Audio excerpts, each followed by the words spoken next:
Welcome to Leo English Story. I'm your host, John, and I'm so excited about today's episode. We're going to dive into a very useful and practical topic for all English learners who are also thinking about traveling or moving abroad: visa application English.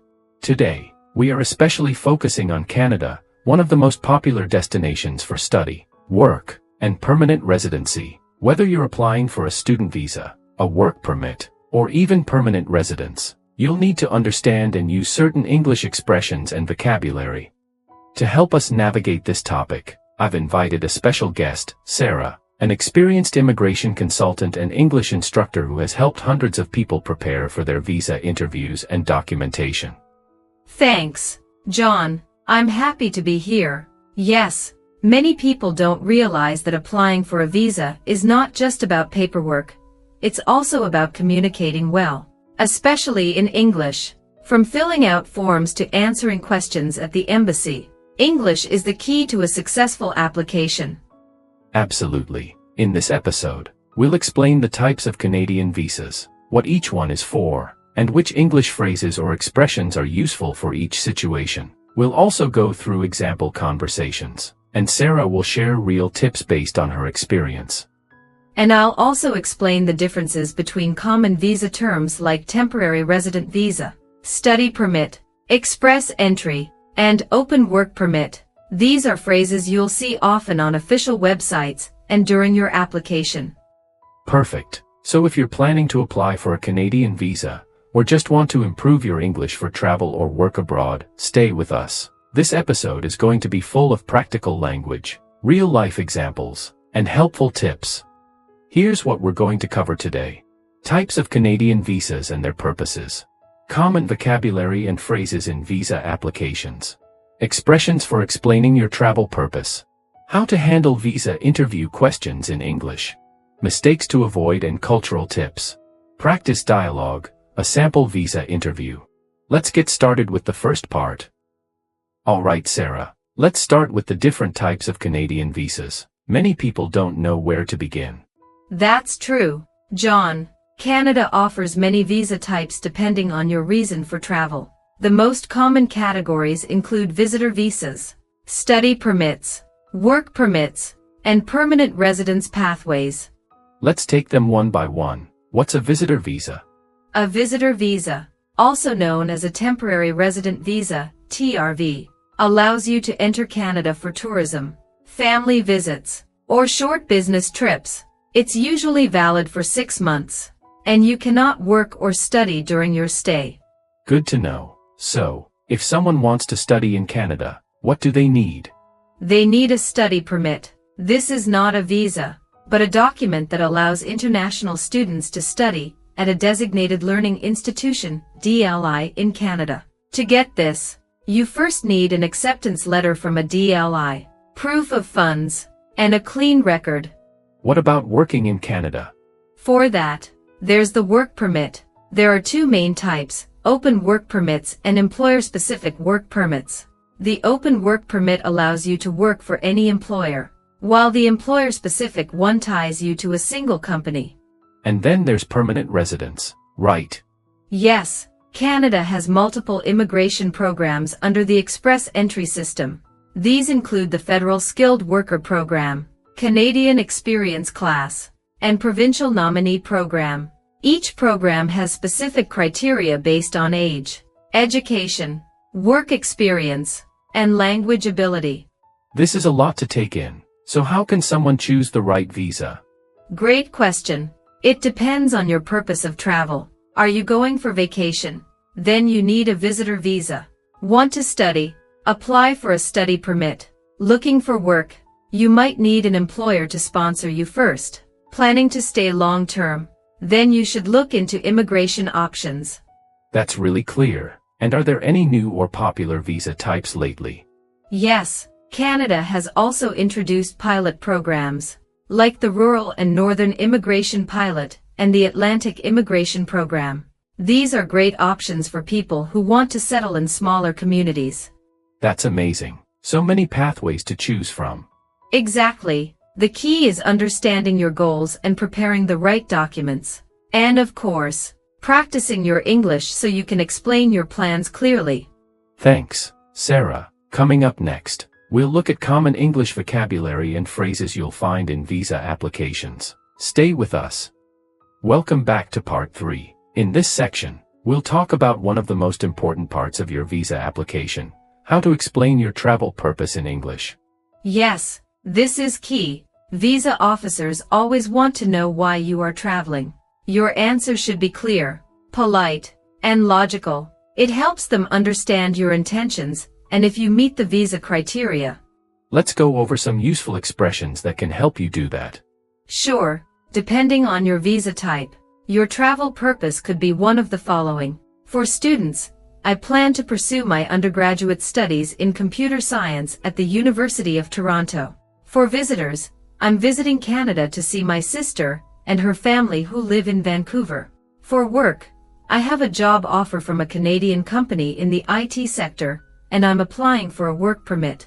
For tourism, I would like to explore Canadian cities, visit national parks, and experience the culture. These sentences are simple, but they give strong and clear information. What if someone is going for a conference?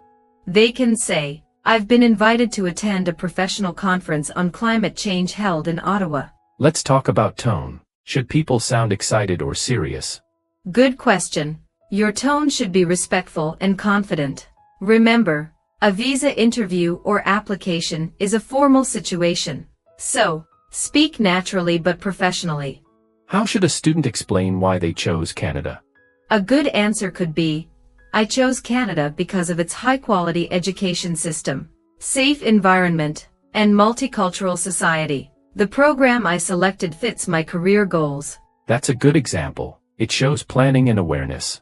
Yes, visa officers like to see that you have thought carefully about your plans and are not just applying randomly. Are there any expressions to avoid?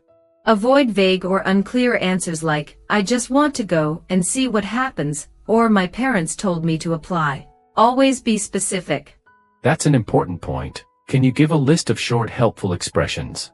Sure, my goal is to. I have been accepted by. I will stay with. I have planned a 2-week trip to. I am financially supported by. I intend to return to my home country after. These are great. They help make your purpose sound clear and well prepared.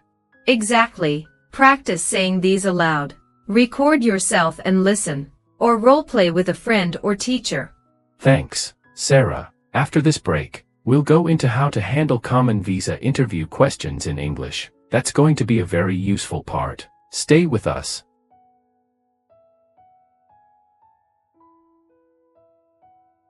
Welcome back. In this section, we'll look at some of the most common English words and expressions you'll come across when applying for a Canadian visa. That's right. Whether you're filling out forms online or talking to an immigration officer, you need to understand basic terms. Let's start with vocabulary that appears on almost every application form. Great. What are some examples? Here are some. Given name, this means your first name. Surname or last name, this is your family name. Date of birth, written as day/month/year in Canada. Country of citizenship, the country where you are legally a citizen. Country of residence, where you live now, even if you are not a citizen there. Passport number, the number on your passport. Marital status, are you single, married, divorced, etc. Very helpful. What about visa-specific phrases? Sure, let me give you a few examples based on visa types. For study permits, designated learning institution, DLI. Letter of acceptance, proof of funds, tuition fees, statement of purpose, SOP. For work permits, labor market impact assessment, LMIA. Job offer letter, open work permit, closed work permit. For visitor visas, travel itinerary, purpose of visit, hotel reservation, invitation letter. Some of these terms are long and a bit formal. That's true, but they are very common in official documents. It's important to learn their meaning and pronunciation. Also, remember to practice them in context. Can you give us some short example sentences using these terms?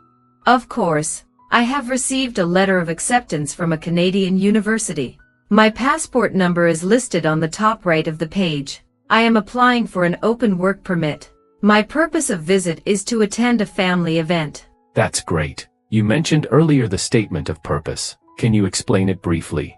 Yes, a statement of purpose is a personal essay. It explains why you want to go to Canada, what your goals are, and how you plan to support yourself. It is required for student visa applications and sometimes for other types. So it's like a motivation letter. Exactly. It should be written clearly and honestly. And of course, with good English. That's a lot of good vocabulary. What can our listeners do to learn this better? I recommend making flashcards or keeping a visa vocabulary notebook. Also, listening to podcasts like this one, reading sample forms, and watching videos from official immigration websites. Great advice, Sarah. After the break, we'll dive into the expressions you can use to explain your travel purpose during your application or interview. Stay tuned. Welcome back. Now, let's move on to something many people find stressful, the visa interview. This part is really important and can determine whether your visa is approved or not. Absolutely, John. A visa interview is your chance to show that you're honest, confident, and prepared. In Canada, not everyone is called for an interview, but if you are, it's important to know what to expect and how to respond in English. So, what are some common questions asked in a Canadian visa interview?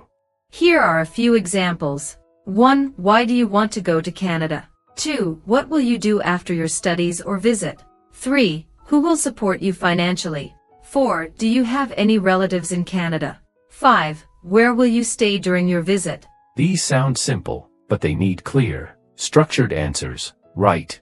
Yes, many applicants get nervous and give short or confusing answers. The goal is to be clear, honest, and positive. Let's go over sample answers for each. Great. Let's start with the first one. Why do you want to go to Canada? A good answer could be, I want to pursue a master's degree in environmental science at the University of Alberta. Canada has excellent programs and offers international students many opportunities. That shows planning and purpose. How about, what will you do after your studies or visit? You can say, after completing my studies, I plan to return to my home country and work in environmental research.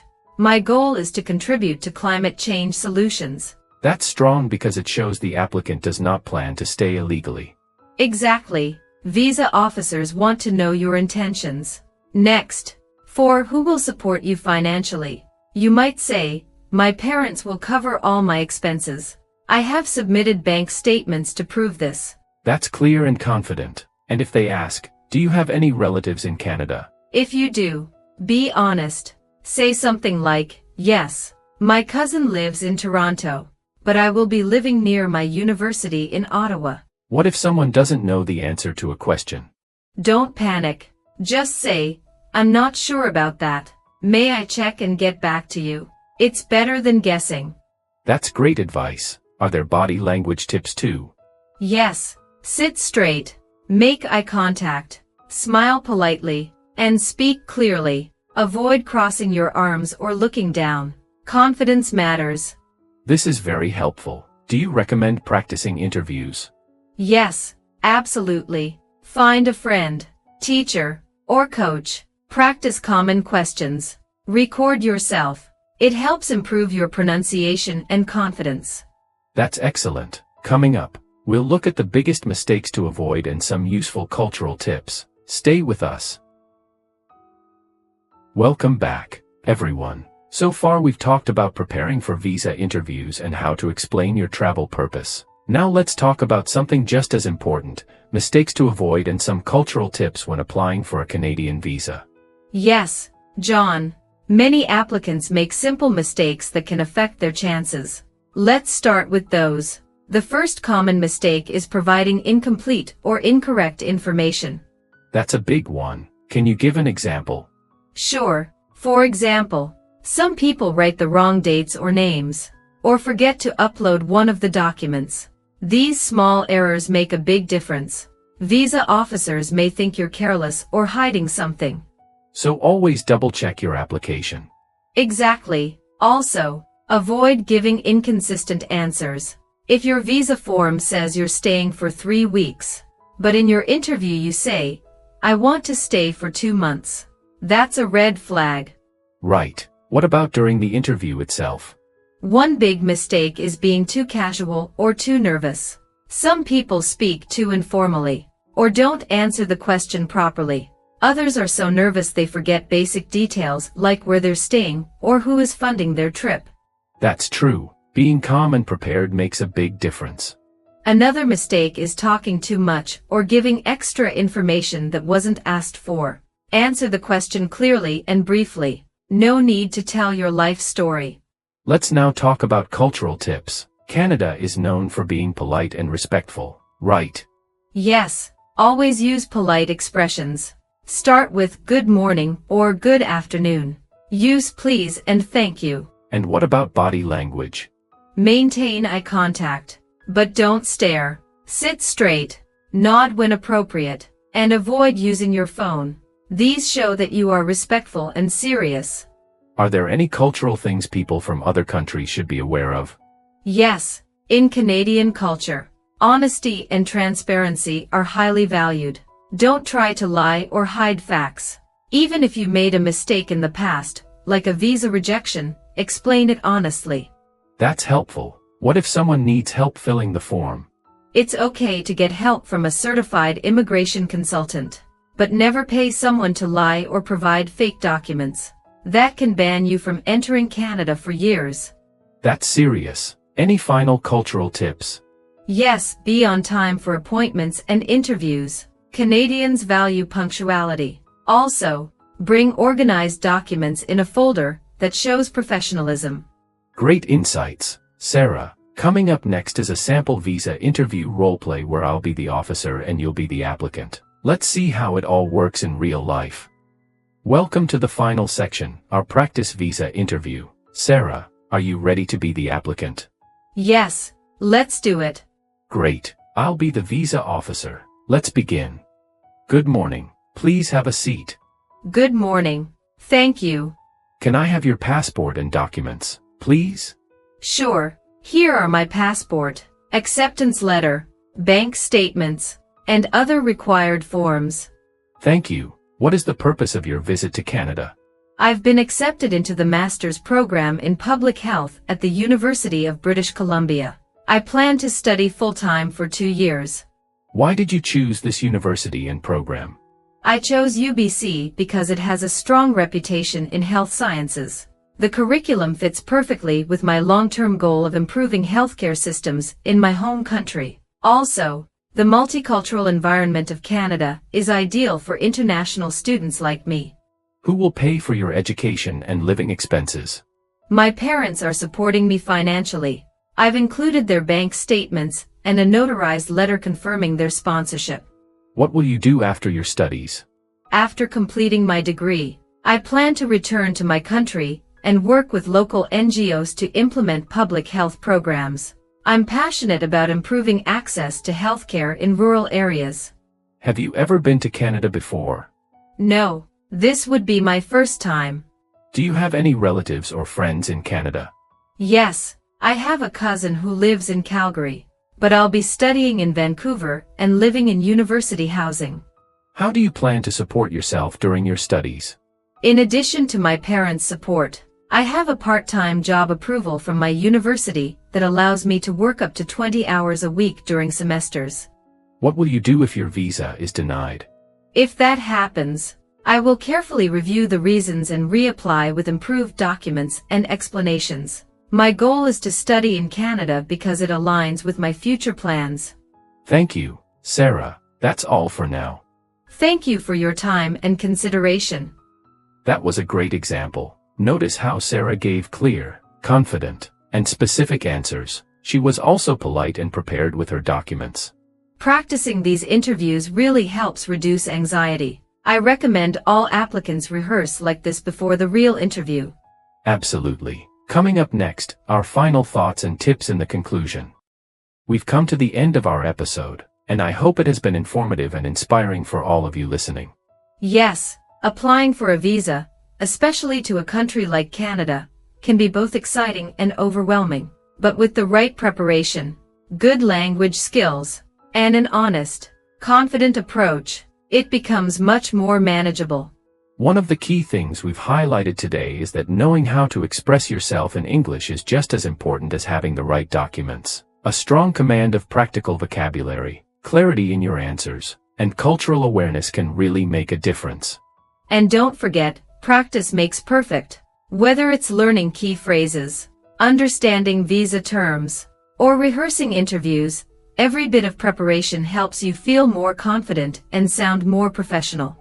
Exactly. And it's not just about passing the interview. It's about telling your story in a way that visa officers can trust and understand. Whether you're a student, worker, or visitor, your words should match your intentions.